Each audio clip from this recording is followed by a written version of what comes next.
It's a Sunday afternoon in the fall of 1946, and on Alcatraz Island, the cell house doesn't sound like a prison. It sounds like a dance hall.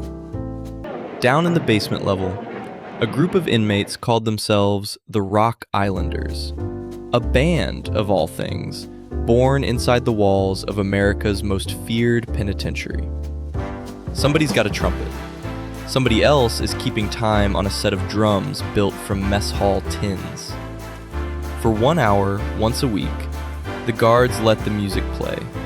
And for 1 hour, the men on the rock aren't public enemy number 1 or Alcatraz inmate 85. They're just men, playing music, badly and beautifully, because it's the only hour of the week that belongs to them. Above them, on the flat part of the island, a little girl is chasing a ball across the parade ground. She's the warden's daughter, or a guard's. Alcatraz wasn't just a prison, it was a town. Families lived here. There was a schoolhouse, a soda fountain, a bowling alley in the basement of the officers' building. Kids rode bikes past the cell house on their way to catch the ferry to school in San Francisco. Wives hung laundry in sight of the guard towers like it was the most normal thing in the world, because to them, it was. The light does something specific to Alcatraz in the late afternoon. It turns gold on the water, and from the yard, on a clear day, you can hear the city. Somebody said you could hear the parties on New Year's Eve all the way across the bay.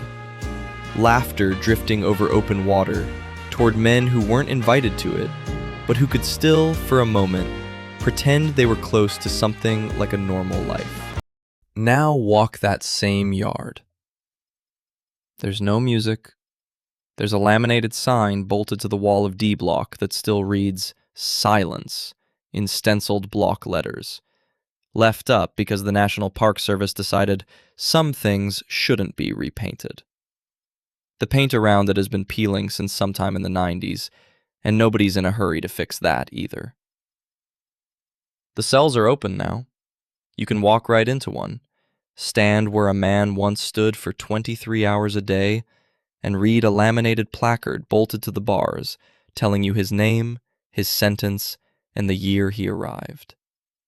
Cell 181, second tier. The audio tour, narrated by former guards and former inmates. I was a guard on B block for 10 years. The noise never really left you. I spent 5 years in this very cell. It was cold, damp, and lonely. Comes through a pair of headphones instead of a trumpet.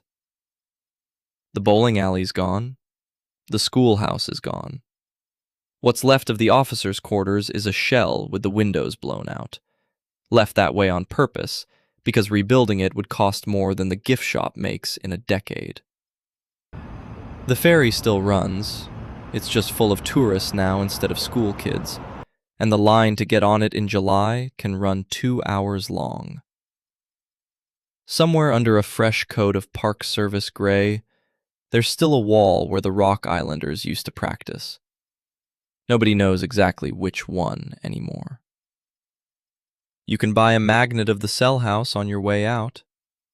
You cannot buy back the hour, once a week, when the music played, and for 60 minutes, this place sounded like something other than what it was built to be.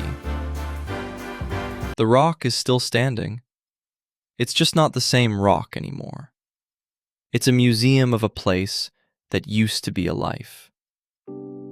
If this is the kind of history you want more of, the kind that isn't just dates and facts, but what a place actually felt like before it became a stop on a tour, hit like on this one, and drop a comment telling me which forgotten place you want me to bring back to life next. And if you're not subscribed to Retrospect Traveler yet, now's the time. We're doing this every week. One abandoned, faded, half-remembered place at a time. Thanks for walking through this one with me. I'll see you at the next place time forgot.